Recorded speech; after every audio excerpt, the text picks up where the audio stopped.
Quero compartilhar com você nessa noite chuvosa, gostosa. Barulhinho de chuva é bom, né? Quero compartilhar com você aquilo que Deus colocou no meu coração para compartilhar contigo. O tema da nossa palavra dessa noite, vamos colocar ele no telão, é sobre o toque que cura. Existem toques que curam, existem toques que machucam. Existem alguns tipos de toques. Nós temos vivido um tempo onde a gente tem sido tocado por muita coisa. E muita coisa tem machucado a igreja do Senhor Jesus, tem machucado a nossa vida. Eu estava pensando sobre isso e refletindo sobre como que Deus quer tocar a sua igreja nesse tempo. E o primeiro texto que vem à mente é a mulher do fluxo de sangue, né? Que tocou as vestes de Jesus. E aí tem muito significado isso. Se você for estudar profundamente esse texto, você vai entender que não é na barra do vestido de Jesus, é naquilo que ele carregava aqui na lateral, que tinha um significado. Por isso ela tocou ali. Ela era uma mulher judia, ela entendia disso. Mas o que eu quero falar com você hoje não é sobre isso. Eu quero ministrar sobre a sua vida alguns outros aspectos dessa passagem. Abre a sua Bíblia em Marcos capítulo 5, Evangelho de Marcos capítulo 5, e nós vamos começar no verso 21.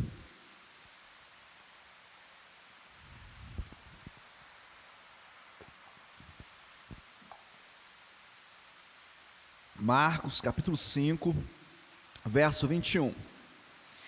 Diz assim: tendo Jesus voltado no barco para o outro lado, afluiu para ele grande multidão, e ele estava junto ao mar.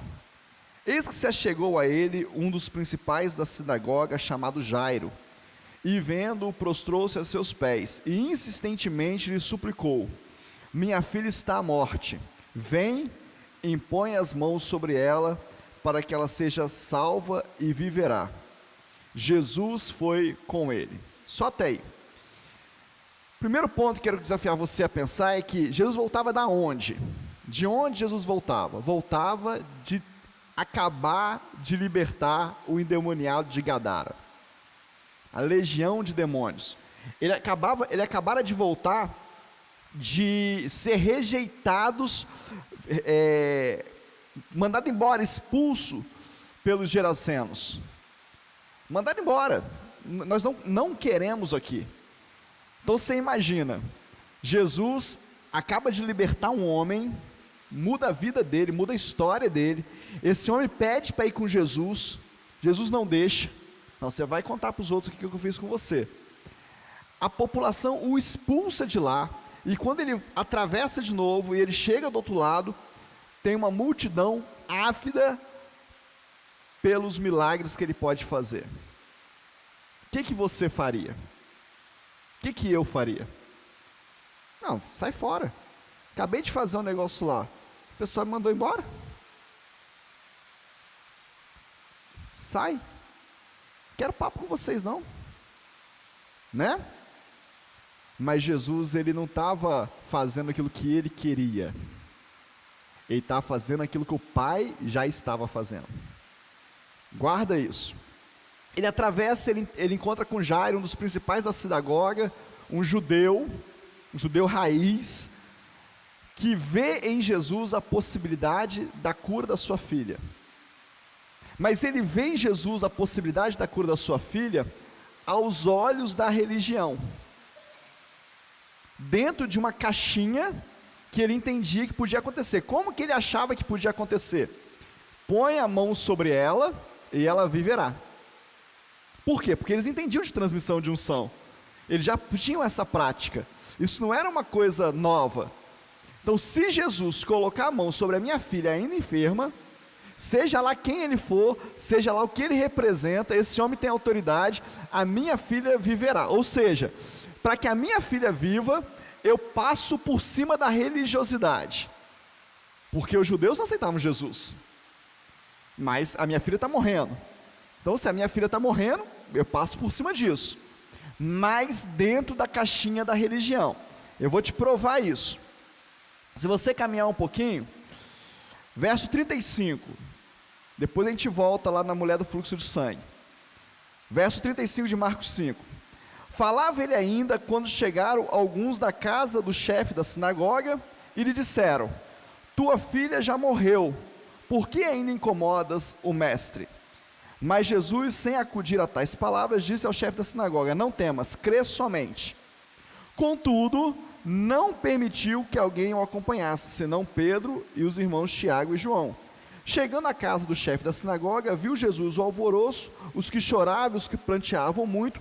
Ao entrar, lhes disse: por que estáis em alvoroço e chorais? A criança não está morta, mas dorme.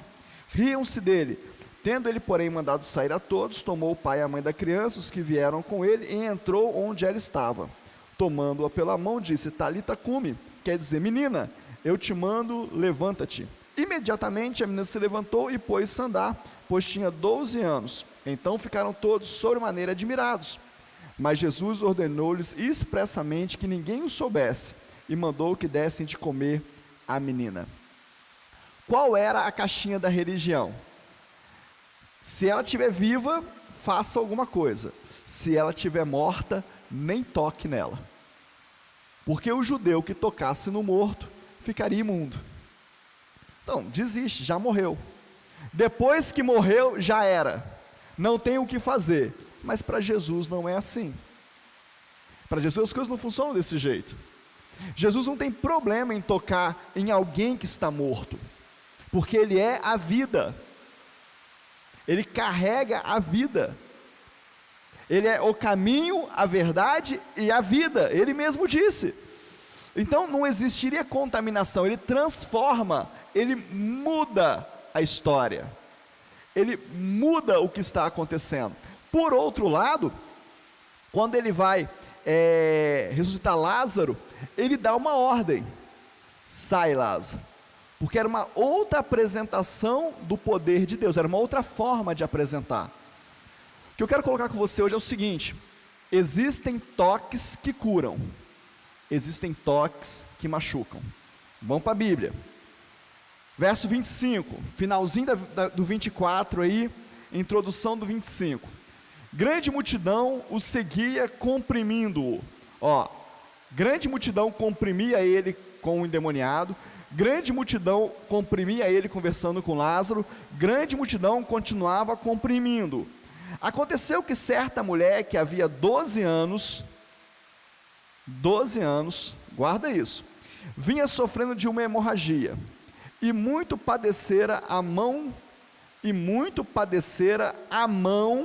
de vários médicos, tendo despendido tudo quanto possuía, sem contudo nada aproveitar antes, pelo contrário, indo a pior.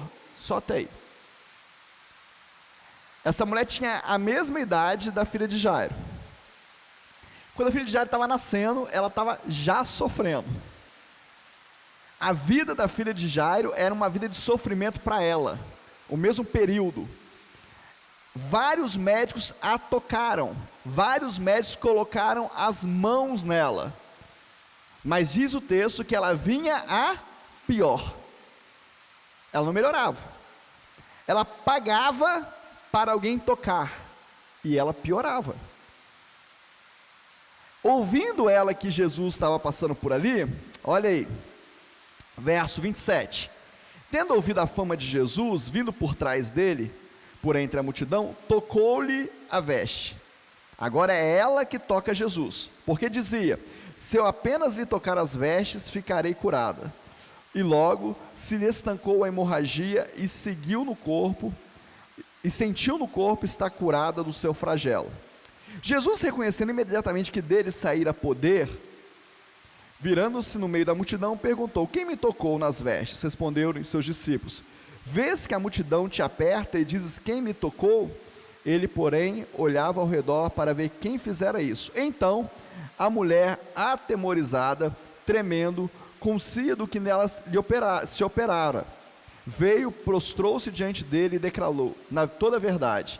E ele lhe disse: filha, a tua fé te salvou, vai-te em paz e fica livre do teu mal. vários toques. Os médicos tinham tocado ela, Jesus tocou a filha de Jairo, mas agora ela tocou Jesus. O que eu quero dizer com isso? A gente pratica essa unção com as mãos. A gente tem a prática da oração com imposição de mãos, é bíblico. Mas não é alguém que nos toca, é aquilo que ele carrega que nos toca. Para o judeu, quem ia tocar a filha de Jairo era o homem Jesus. Mas não era o homem Jesus que ia tocar, era o que ele carregava. Sabe por quê? A mulher não foi tocada por Jesus, mas aquilo que ela atingiu com o toque dela, curou a hemorragia dela. O que quero dizer com isso? Qual que é a questão? Olha só, existia uma hemorragia, Jesus permite, Deus permite que isso seja colocado na Bíblia, esteja ali relatado na Bíblia. Existia um cenário de compressão, de aperto. Jesus estava sendo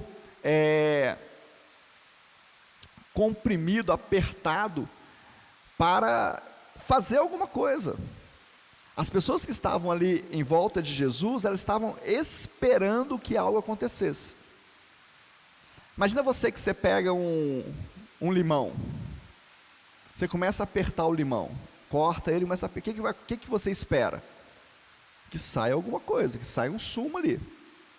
É isso que está acontecendo com Jesus. O povo está desesperado, o povo está enlouquecido, porque eles estão sendo oprimidos por Roma. Eles esperam um Jesus político, eles esperam um Jesus que resolva os seus problemas, eles esperam um Jesus que faça algo extraordinário na vida deles, para que tudo mude. Eles estão ali se apertando em volta dessa esperança, mas não acontece nada. As pessoas que estão ali, elas não conseguem nem discernir o que está acontecendo. Quando Jesus para e fala assim, o que está acontecendo? Eles viram para Jesus e falam assim, mestre, pelo amor de Deus, você não está vendo o que está acontecendo? Está todo mundo te apertando. Como assim alguém te tocou? Todos nós te tocamos. Mas existem toques que curam. Existe uma maneira que cura. Jesus para e fala, olha, alguém me tocou de forma diferente. Deixa eu te falar um negócio, que nós estamos vivendo um cenário muito parecido hoje. Muito parecido. Nós estamos vendo o sistema afunilando.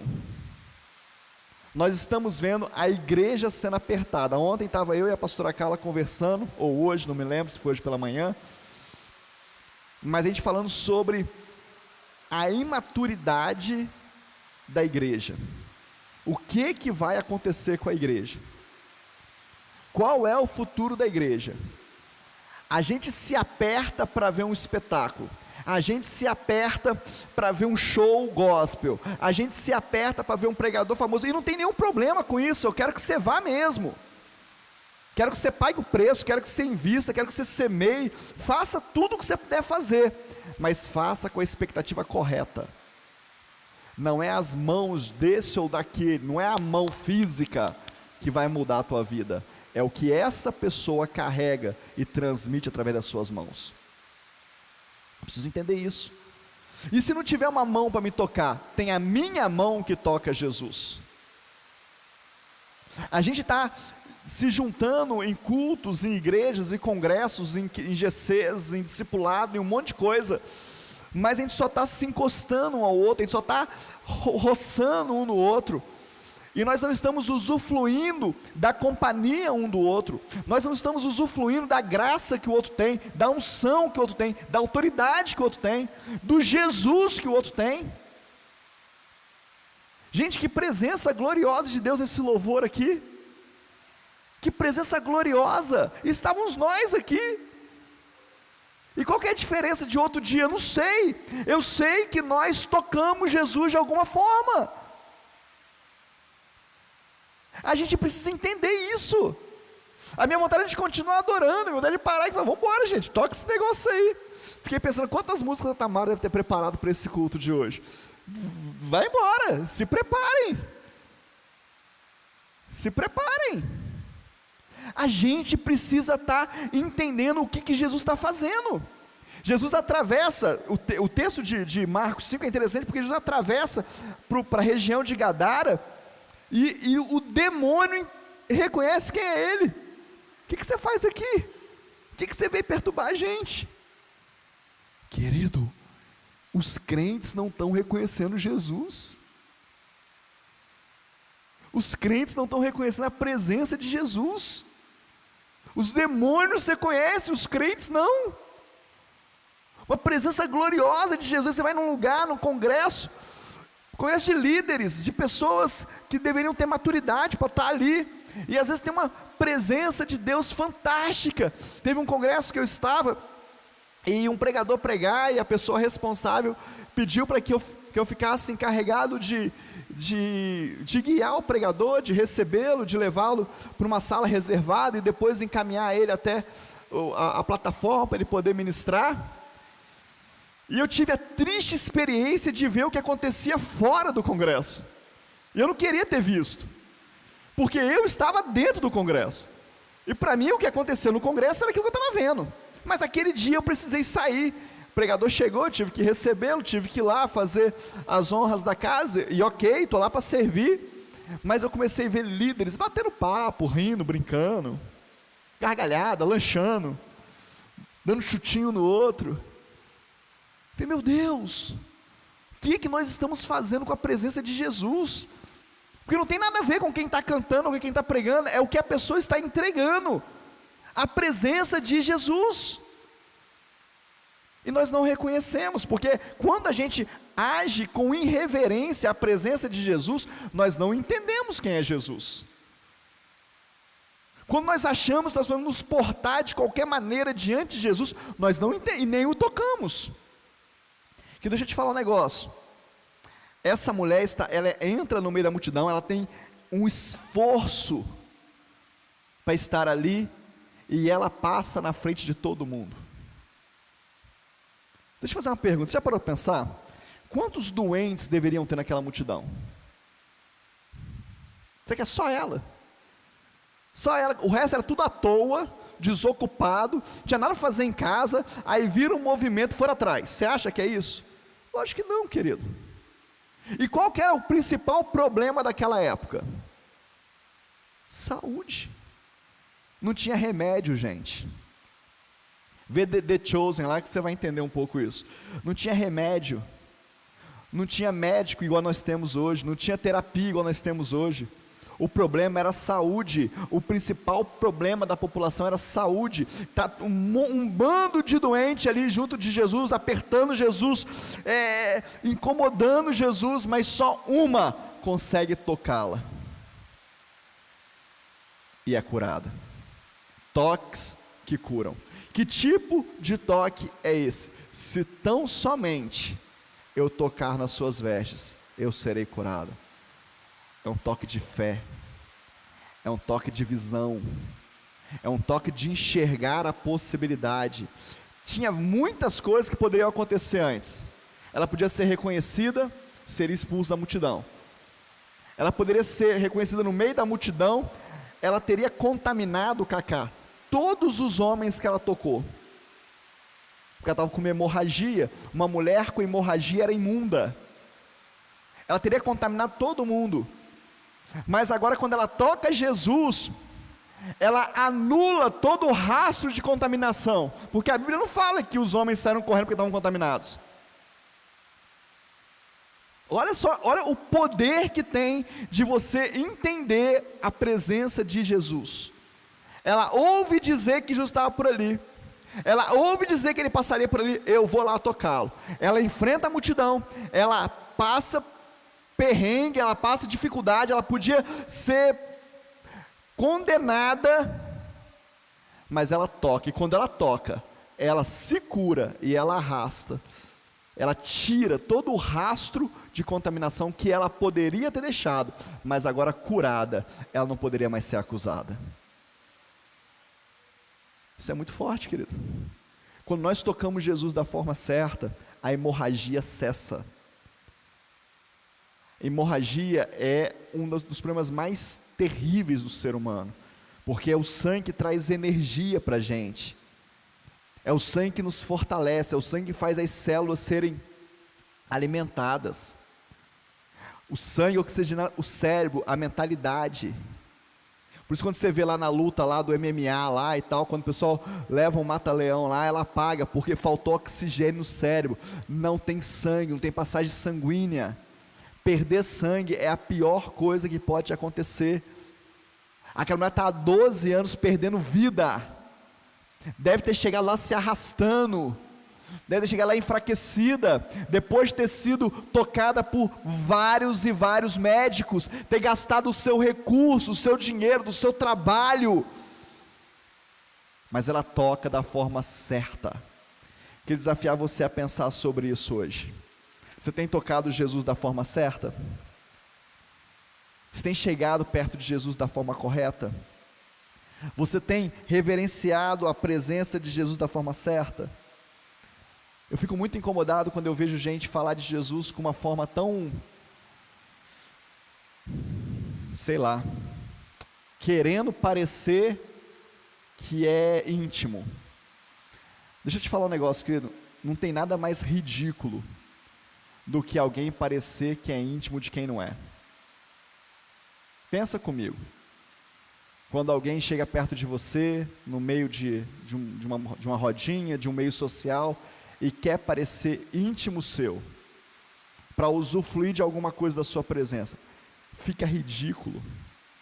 Quando alguém chega com alguém muito poderoso, igual o Kaká assim, e aí encosta no Kaká para os outros achar que é importante igual ele, você olha e fala, nossa, que feio, que ridículo.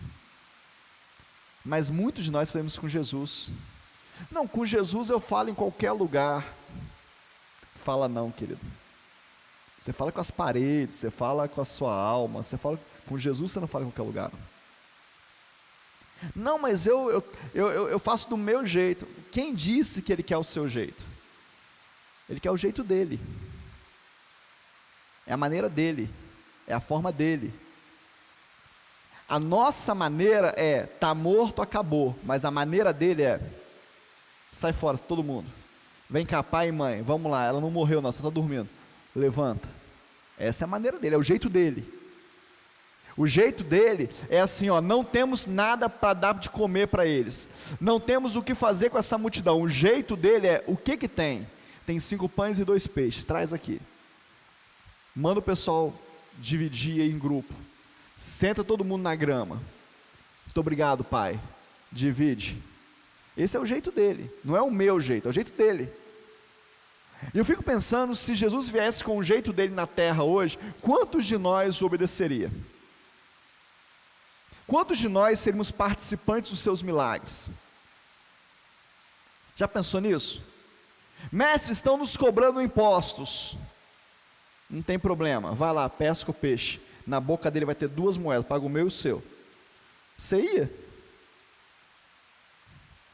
Você ia? Pesca lá.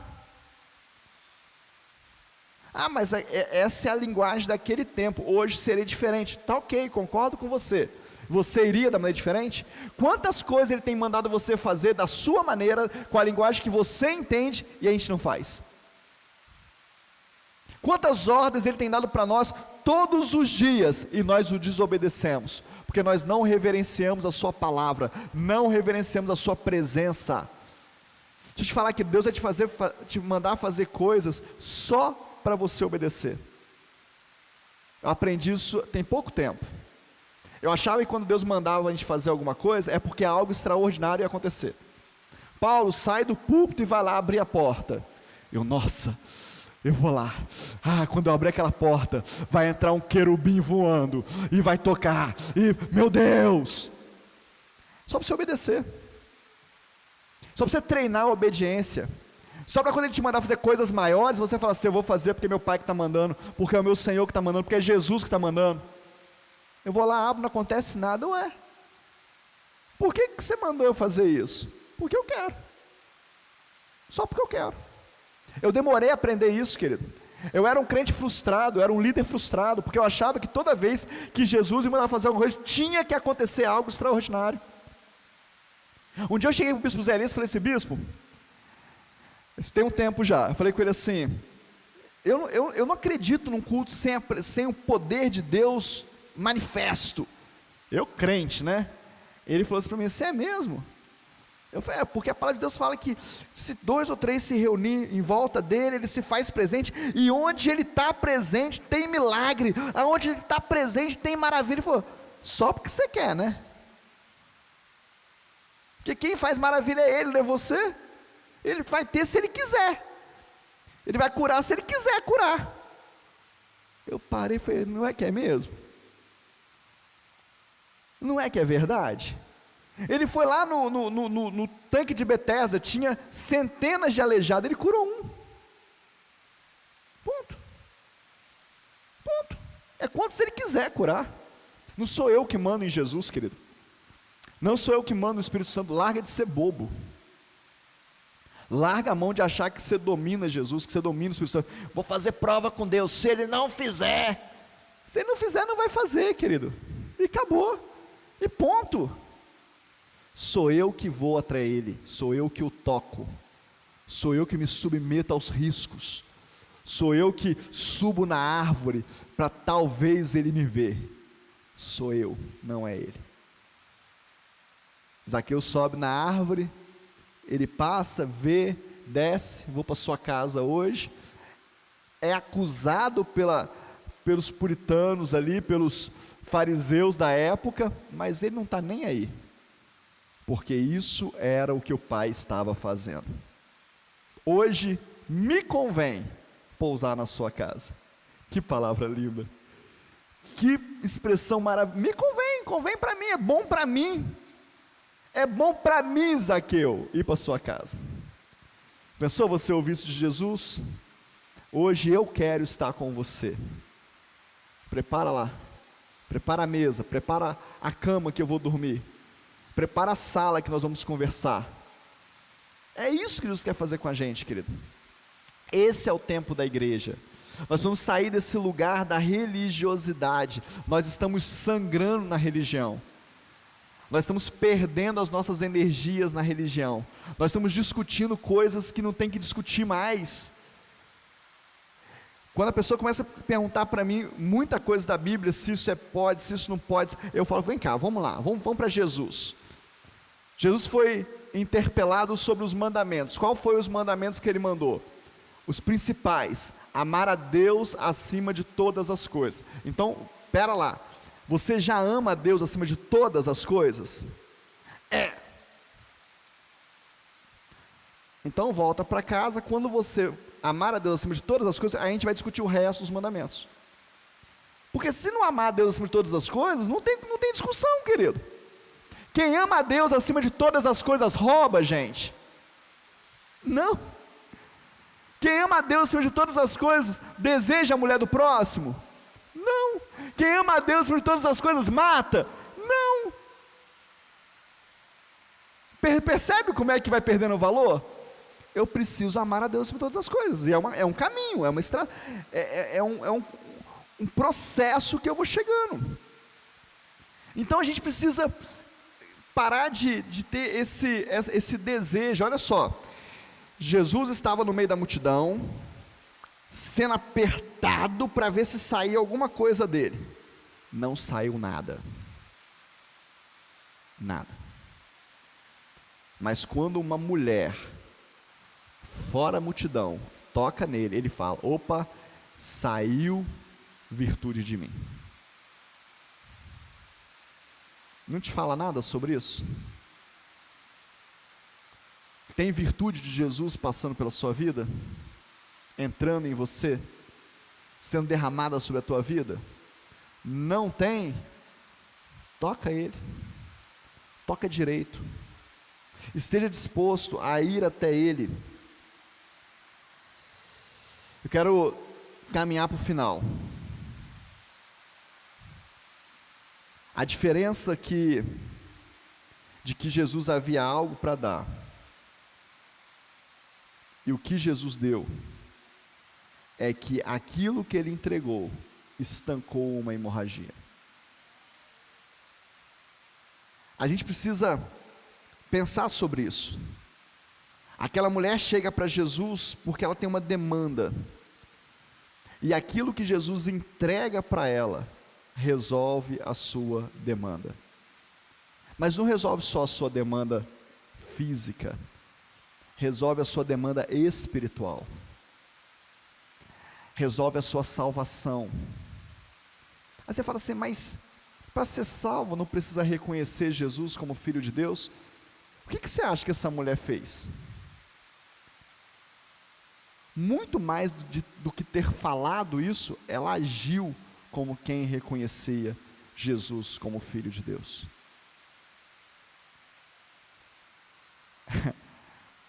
A turminha de Jairo reconhece Jesus como um judeu que tinha um poder especial. Um judeu religioso. Jairo talvez não, mas a turminha dele, sim. Mas a mulher não. A mulher reconhece Jesus como o Filho de Deus. Eu quero terminar perguntando para você, se você tem, como que você tem se relacionado com Jesus? Como que você tem sido tocado por Jesus? E se você não tem sido tocado por Jesus, quem tem te tocado? Quem tem tocado o teu coração?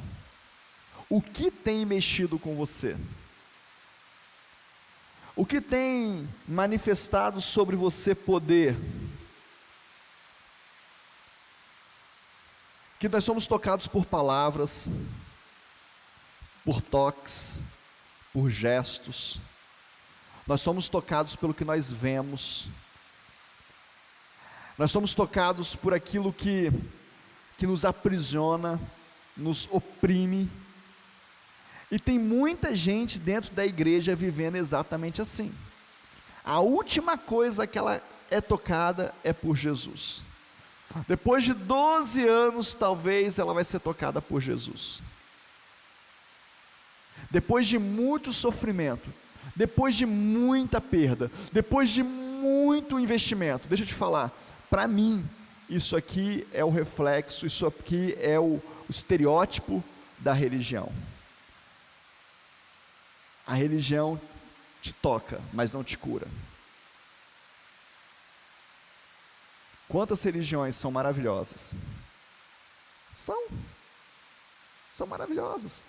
Prega o bem ao próximo, princípios morais, maravilhoso. Te ensina a jejuar.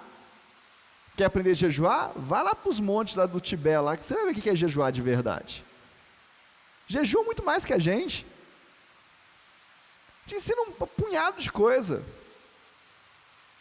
mas não te cura. E tudo aquilo que te toca para não te curar, pode ser para te ferir. A opressão, o aperto hemorrágico tem matado a igreja do Senhor Jesus. Estou tentando usar as palavras certas daquilo que está no meu coração, mas está difícil. Quero desafiar você, querido, a abrir, arrancar, tirar de perto de você o que tem te feito sangrar. Talvez sejam relacionamentos antigos, pecaminosos.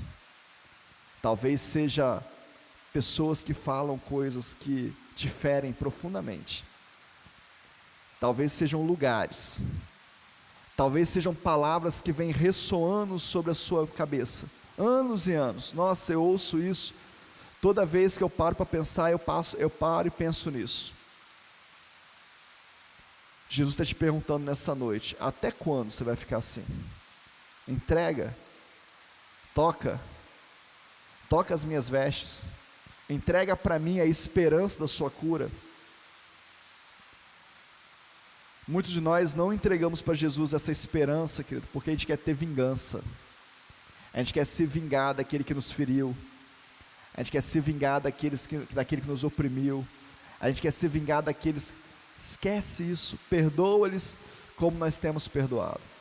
Esquece isso, esquece. Começa a andar perto de Jesus de verdade. Tem gente que acha que em algumas áreas da sua vida já morreu, não tem mais o que fazer. Eu tenho visto líderes mortos na área X, mortos na área Y, e eles dizendo: isso aqui não tem mais jeito, pastor, essa parte aqui morreu, acabou, vou ficar só com a outra parte, vou viver só o outro lado. Quando eu falo que não tem mais jeito, querido, eu estou dizendo: Jesus, o Senhor é só um religioso com poder a mais, porque o Jesus, Filho de Deus, Ele ressuscita os mortos, Ele ressuscita o que está morto na sua vida, Ele ressuscita a tua esperança, a tua alegria, a tua vontade de viver. E eu vou dizer para você, e nós vamos adorar o Senhor, mas eu quero dizer para você algo que Deus tem falado comigo muito forte.